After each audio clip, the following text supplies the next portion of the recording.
আসসালামু আলাইকুম। শিলং শহরে আপনাদের সবাইকে স্বাগতম জানাচ্ছি। আমরা কিন্তু দেখতে দেখতে চলে এসেছি শিলং সিটিতে।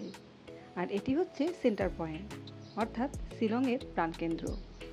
আমাদের পৌঁছতে পৌঁছতে সন্ধ্যা হয়ে গিয়েছিল। যেহেতু আমাদের হোটেল আগে থেকেই বুক করা ছিল, তাই হোটেল খোঁজাখুঁজির কোনো রকম ঝামেলা আমাদের করতে হয়নি।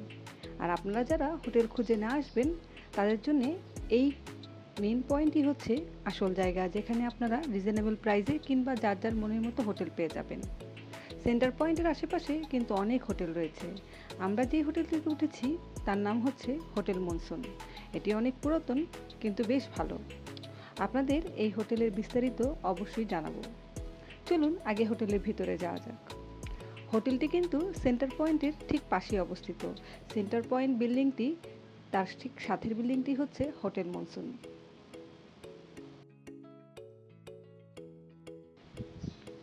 এই হোটেলে বেশ কিছু ক্যাটাগরিতে কিন্তু রুম রয়েছে। আপনারা যদি 2 জন আসেন কিংবা 4 জন আসেন, 3 জন আসেন, যে কোনো ধরনের রুম আপনারা এখানে পেয়ে যাবেন। তবে একটু আগে থেকে বুক করে আসলে খুব ভালো হয়, কারণ এই হোটেলে রুম সবসময় অ্যাভেলেবেল থাকে না। আমরা যেই রুমটি নিয়েছিলাম সেই রুমটির নাম্বার হচ্ছে 105, এবং এই রুমটি হচ্ছে 3 জনের জন্য। আমরা একটি ট্রিপল বেডের রুম নিয়েছিলাম।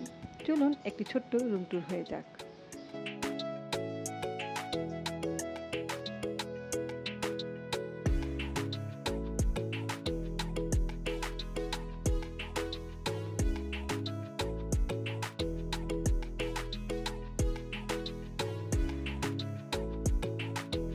আমরা বেশ ক্লান্ত ছিলাম, কারণ সারাদিন আমরা ঘুরে ঘুরে এই শিলং শহরে এসেছি। আর আমার ছোট ছেলে খুব অসুস্থ হয়ে গিয়েছিল রাস্তায়। এত বড় একটা জার্নি করে সে এসেছে প্রথমবার। আর তাই আমরা তাড়াতাড়ি রুমে ঢুকে গিয়েছিলাম। আপনাদের রুমটি একটু দেখাচ্ছি। রুমটি অত ছোটও নয় এবং খুব যে বড় তাও নয়, তবে হ্যাঁ, একটি ফ্যামিলি থাকার জন্য যথেষ্ট। এখানে সকল ধরনের আসবাবপত্রই ছিল, আলমিরা থেকে ড্রেসিং টেবিল, সোফা সব কিছুই ছিল। অর্থাৎ একটি ফ্যামিলি ফ্লেক্সিবলভাবে থাকতে পারে সে ধরনের সকল সুব্যবস্থাই ছিল।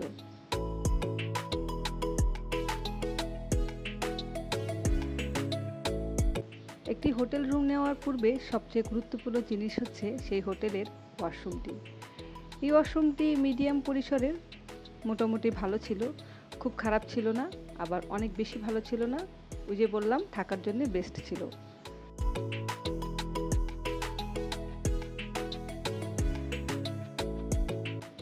আমরা রাতে আর কোথাও বের হইনি, কারণ যেহেতু খুব ক্লান্ত ছিলাম।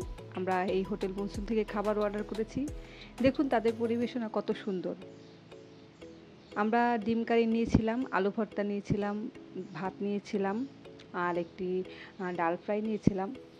দুজনের ভাত অনায়াসে আপনারা এখানে 3 জন খেতে পারবেন, এই পরিমাণে ভাত তারা দিয়ে থাকে। আর প্রতিটি খাবারই কিন্তু খুব সুস্বাদু ছিল। আর এই সকল খাবারের মূল্য সহ আমাদের খাওয়া দাওয়ায় টোটাল কত টাকা খরচ হয়েছে তা আমি বিস্তারিত পরে আপনাদের জানিয়ে দেব। পরের দিন সকালের ব্রেকফাস্ট আপনারা দেখতে পাচ্ছেন। এই হোটেলে কিন্তু রুমের সাথে কমপ্লিমেন্টারি ব্রেকফাস্ট ইনক্লুড, তবে আপনারা কেউ চাইলে উইদাউট ব্রেকফাস্টও এখানে থাকতে পারবেন। সেক্ষেত্রে রুম প্রাইস একটু কমে যাবে। আর আমাদের রুম প্রাইস ছিল প্রতি রাতের জন্য 3100 রুপি, যদিও এটা ডিসকাউন্ট প্রাইস। আপনারা একটু কথা বলে নেবেন। আমরা ঝটপট নাস্তা সেরে চলে যাচ্ছি চেরাপুঞ্জি থেকে। আজকে আমাদের যাত্রা হবে চেরাপুঞ্জিতে। শিলংয়ের যে মেন ভিজিটিং এরিয়া, তার 1 নম্বরই হচ্ছে চেরাপুঞ্জি। মেঘালয়ে আমাদের এটি দ্বিতীয় ভ্রমণ, অর্থাৎ আগেও আমি মেঘালয়ে এসেছিলাম। তাই মেঘালয়ের অনেক কিছুই আমার পূর্ব থেকে জানা, কিন্তু তা সত্ত্বেও এখানে রাস্তার বেশ উন্নয়ন হয়েছে, যা দেখে খুব অভিভূত হচ্ছি, এবং খুব ভালো লেগেছিল যে সব কিছুর এত প্রসার হয়েছে। আমি ঢাকা থেকেই গাড়ি, হোটেল সমস্ত কিছু বুক করে এসেছি, পূর্বেই বলেছি। তাই আমার গাড়ি ঠিক করতে কিংবা গাড়ি ভাড়া করতে কোনো রকম ঝামেলা পোহাতে হয়নি। আপনারা যারা ঝামেলা এড়াতে চান তারা অবশ্যই গাড়ি এবং হোটেলটি চেষ্টা করবেন ঢাকা থেকে বুক করে আসার জন্য। দেখতে দেখতে আমরা কিন্তু চেরাপুঞ্জিতে প্রবেশ করে ফেলেছি। চেরাপুঞ্জিতে চাইলে আপনারা থাকতেও পারেন। আমরা এবার থাকতে চেয়েছিলাম একদিন, কিন্তু আমার ছোটো ছেলেটি খুব অসুস্থ হয়ে যাওয়ায় আমরা আর থাকছি না, শুধুমাত্র ডে ট্রিপ দিব এখানে। আপনারা যারা থাকতে চান তাদের জন্য সবচেয়ে সুন্দর উপায় হচ্ছে আপনারা ঢাকা থেকে অর্থাৎ জাফলং থেকে আর শিলং না গিয়ে সরাসরি ডাউকি হয়ে এই চেরাপুঞ্জিতে চলে আসতে পারেন। এখানে কিন্তু অনেক সুন্দর সুন্দর হোটেল এবং রিসোর্ট রয়েছে এখন, এবং সবই কিন্তু বেশ রিজনেবল প্রাইসের। এখানে থাকা খাওয়ার সুব্যবস্থাও রয়েছে, তাই চাইলেই এখানে একটি দিন থেকে তারপরের দিন শিলংয়ে যেতে পারেন। এটি হচ্ছে চেরাপুঞ্জিতে ঢোকার একটু পরেই প্রথম ভিউ পয়েন্ট। এখান থেকে কিন্তু যারা জিপ লাইনিং করতে চান তারা জিপ লাইনিং করতে পারেন। বেশ এক্সাইটিং, কিন্তু আমাদের পক্ষে জিপ লাইনিং করা সম্ভব না, তাই আমরা আর জিপ লাইনিং করিনি। বাট আপনারা যারা করতে চান এখান থেকে করতে পারেন।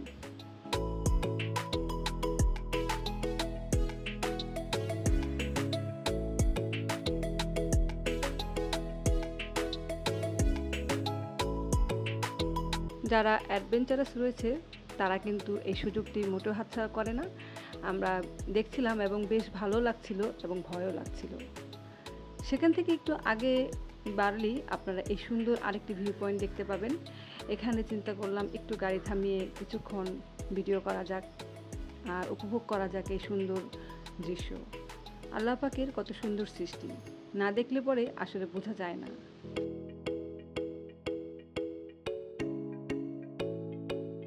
পূর্বেও আমি এখানে আসলেও আজ মনে হচ্ছে প্রথমে এসেছি। দেখছিলাম চারদিক আর অভিভূত হচ্ছিলাম। মহান রাব্বুল আলামিন কত সুন্দর সৃষ্টি না করেছেন চারপাশে, তার জন্যে তার নিয়ামতের অবশ্যই আমাদের শুকরিয়া আদায় করা উচিত। আমরা যাচ্ছি চেরাপুঞ্জির নেক্সট স্পটে, আর যেতে যেতে চারপাশটা আপনাদের অবশ্যই দেখাচ্ছি।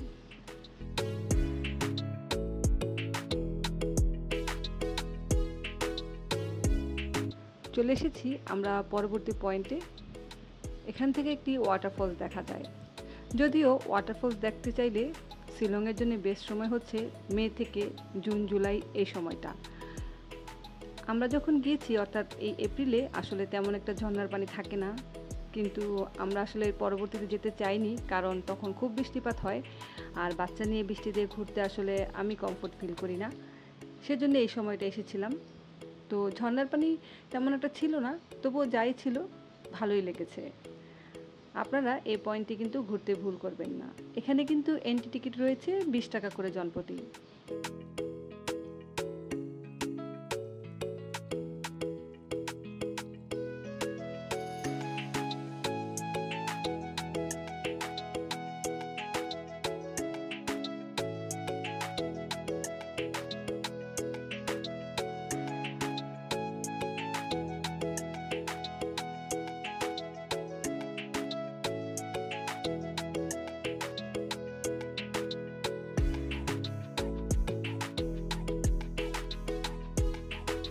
শিলংয়ের সবচেয়ে ভালো লাগে আমার কাছে এই জিনিসটি যে এখানে যতগুলো স্পটে রয়েছে কিংবা এখানকার চারপাশের যে পরিবেশ পরিস্থিতি, সেখানে যে কেউ আসলে চাইলেই ভ্রমণ করতে পারবে। অর্থাৎ তাদের ট্যুরিজমটা এত ভালো যে রাস্তাঘাট থেকে শুরু করে সব কিছুই খুব উন্নত ছিল। আসলে এরকম পরিবেশ থাকলে ঘুরতে কারোরই অসুবিধা হওয়ার কথা নয়।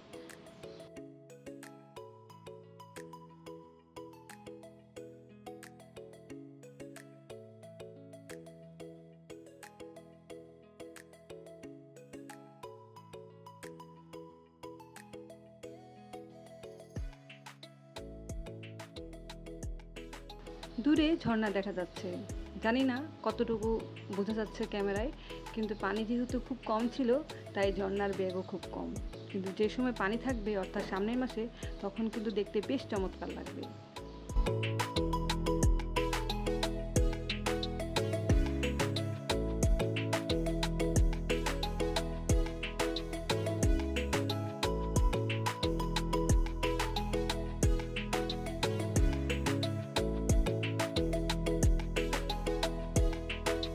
চলে এসেছি আমরা চেরাপুঞ্জির পরবর্তী স্পটে।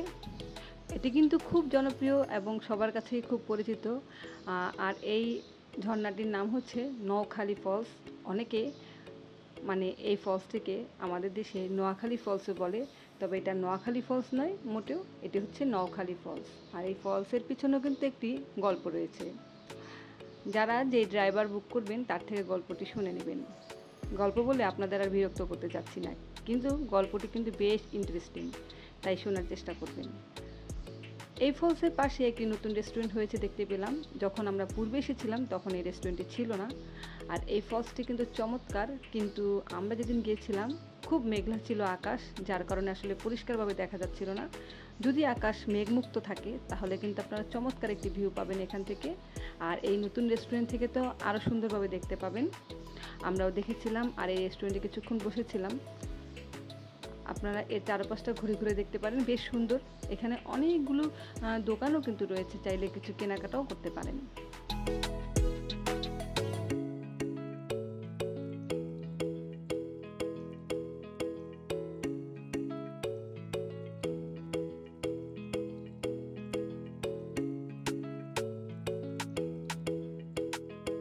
এই চেরাপুঞ্জিতে কিন্তু অনেক মশলা উৎপাদন হয়, অর্থাৎ দারচিনি, এলাচ, লং এই ধরনের যেসব মশলা আমরা খাবারে ব্যবহার করি তা কিন্তু এখানে পেয়ে যাবেন, কিন্তু একটু চড়া দাম, সেজন্য আমরা আর কিনিনি। মূল্যটা আমার কাছে বেশ মনে হয়েছে অনেক। আর এছাড়াও এখানে অনেক হ্যান্ডিক্রাফট জিনিসও রয়েছে, প্রত্যেকটির প্রাইসই আমার কাছে অনেক বেশি মনে হয়েছে। আসলে যাই হাত দিই, যার মূল্য জিজ্ঞাসা করি তার প্রাইসই অনেক বেশি মনে হয়। তাই আর কোনো কিছু এখান থেকে কেনাকাটা করিনি আমরা। তবে আপনাদের কাছে যাদের কাছে ভালো লাগবে তারা কেনাকাটা করতে পারেন।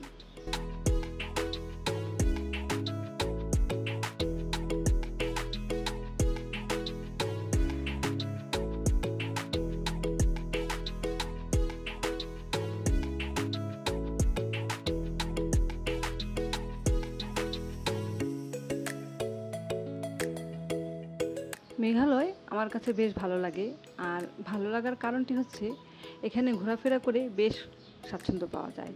এছাড়াও এই পুরো সিটিটি, অর্থাৎ চেরাপুঞ্জি কিংবা শিলং কিংবা অন্যান্য যত জায়গা রয়েছে, কোথাও কিন্তু আপনি ময়লা আবর্জনা দেখতে পাবেন না। তারা বেশ পরিষ্কার পরিচ্ছন্ন এবং তাদের এই দেশটিকে তারা খুব সুন্দর করে রেখেছে। কোনো রকমের আবর্জনা দিয়ে তারা স্তূপ করেনি। এই জিনিসটি প্রশংসনীয় এবং অবশ্যই অনুকরণীয়। যে কোনো ট্যুরিস্ট স্পটই পরিষ্কার পরিচ্ছন্ন থাকা কিন্তু আবশ্যক। আমাদের কিন্তু এখান থেকে অনেক কিছু শেখার রয়েছে। আমাদের দেশের স্পটগুলোও কিন্তু কম সুন্দর নয়, কিন্তু একটু সচেতনতা এবং একটু লক্ষ্য করার বিষয় হচ্ছে আমরা কিভাবে তা রাখছি।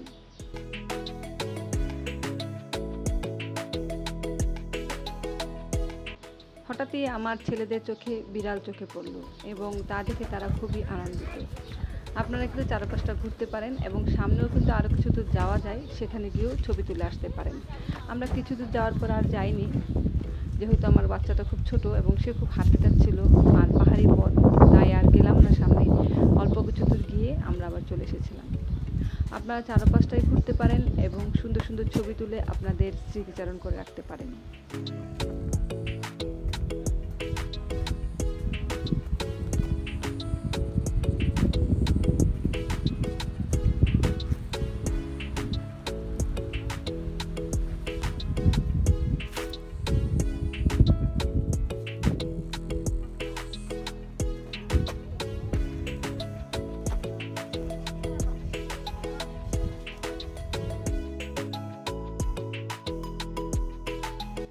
নোয়াখালী ফলস থেকে আমরা চলে যাচ্ছি আমাদের নেক্সট স্পটে।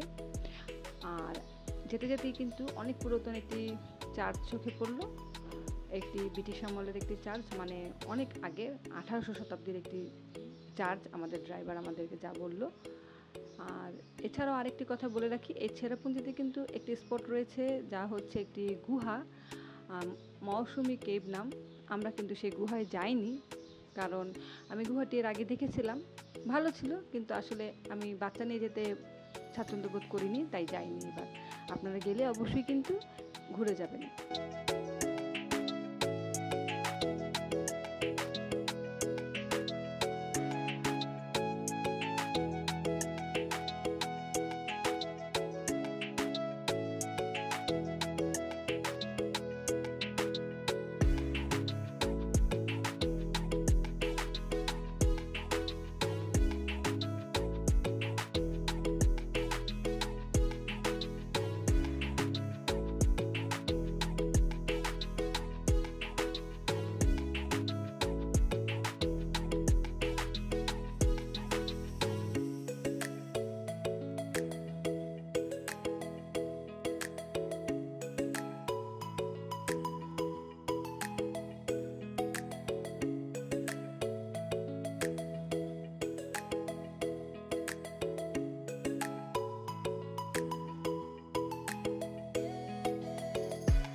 চেরাপুঞ্জির রোডের দুপাশেই কিন্তু অনেক হোটেল এবং রিসোর্ট রয়েছে, যা আগে কখনো দেখিনি। আগেরবার যখন এসেছিলাম এত ঘনবসতি ছিল না, আর এত হোটেল রিসোর্টও ছিল না, এবং আরও অনেক হোটেল রিসোর্ট হচ্ছে তা চোখে পড়লো। তাই আপনারা যারা থাকতে চান, থাকার তেমন কোনো অসুবিধা হবে না। আমরা চলে এসেছি চেরাপুঞ্জি ইকো পার্কে। এই পার্কে ঢোকার পূর্বেও কিন্তু অনেকগুলো হ্যান্ডিক্রাফট এবং খাবারের দোকান আপনারা পেয়ে যাবেন। যারা খাবার খেতে চান খাবার খেতে পারেন, এবং কিছু কেনাকাটা করার থাকলে তাও করতে পারেন।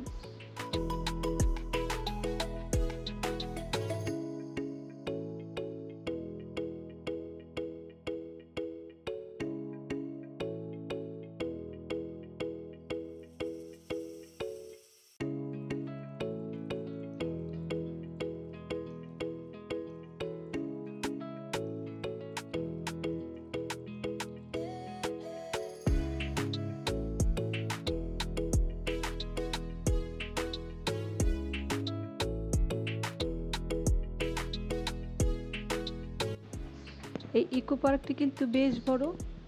আমরা এর আগের বারও পুরোটা ঘুরতে পারিনি, এবারও পারিনি। আর যেহেতু খুব মেঘলা আকাশ ছিল, মনে হচ্ছিল এখনই বোধহয় বৃষ্টি নেমে যাবে, তাই কোনো রকম করে একটু ঘুরেছি। আর এই ইকো পার্কটি কিন্তু বাচ্চাদের জন্য, বড়দের জন্য, সবার জন্যই বেস্ট। হাঁটাহাঁটি করার জন্য এবং ঘোরাঘুরি করার জন্য খুবই ভালো একটি জায়গা।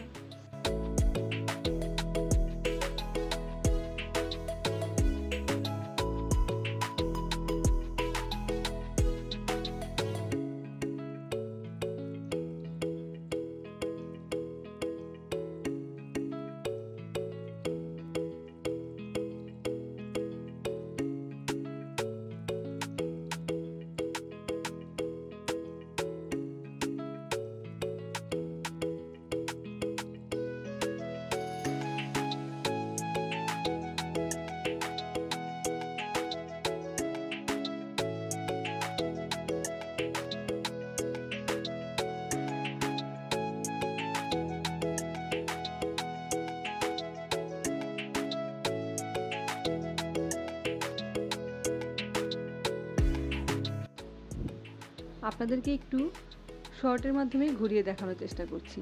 বিস্তারিত তো আসলে দেখাতে পারবো না, কারণ এই পার্কটি বেশ বড়। এখানে আসলে ঘোরাঘুরি পুরোটা করা খুবই কষ্টসাধ্য, যেহেতু উঁচু নিচু রাস্তা ছিল।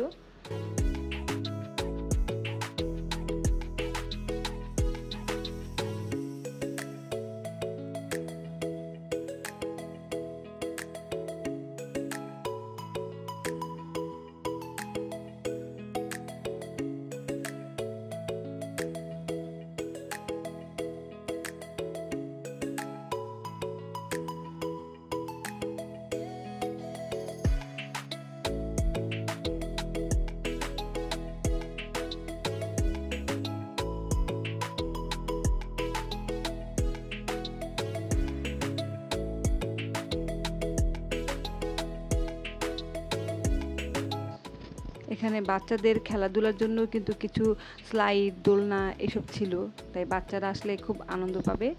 আর এখান থেকে কিন্তু সেভেন সিস্টারের একটি ভিউ দেখা যায়, অর্থাৎ এই সম্পূর্ণ পার্কটি কিন্তু সেভেন সিস্টার ফলসকে ঘিরেই তৈরি করা হয়েছে।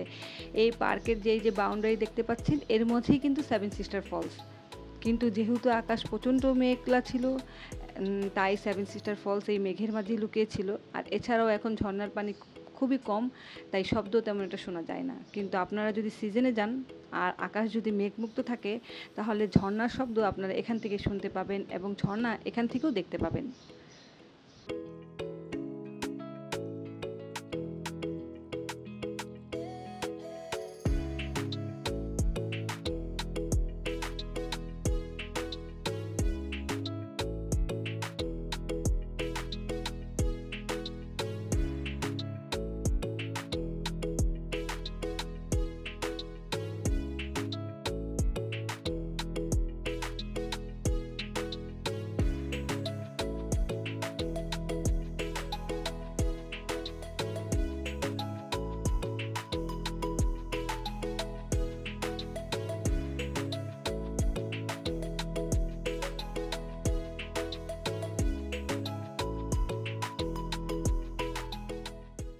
ইকো পার্ক থেকে আমরা আসলে এখন যাব সেভেন সিস্টার ফলসের যে মেন ভিউ পয়েন্ট সেখানে। এখান থেকে যতদূর এভাবেই আপনারা এই রেলিং ঘেঁষে দেখতে পাবেন আসলে সেভেন সিস্টার ফলস। যে একটুখানি পানি দেখা যাচ্ছে একটি ফলসের, এছাড়া আর তেমন কিছু দেখা যায়নি যেহেতু আকাশ খুব মেঘলা ছিল। আর আমরা চলে এসেছি ভিউ পয়েন্টে, কিন্তু মেঘের কারণে আমরা আসলে সেভেন সিস্টার ফলস দেখতে পাইনি। আমরা এর আগের বার দেখেছিলাম।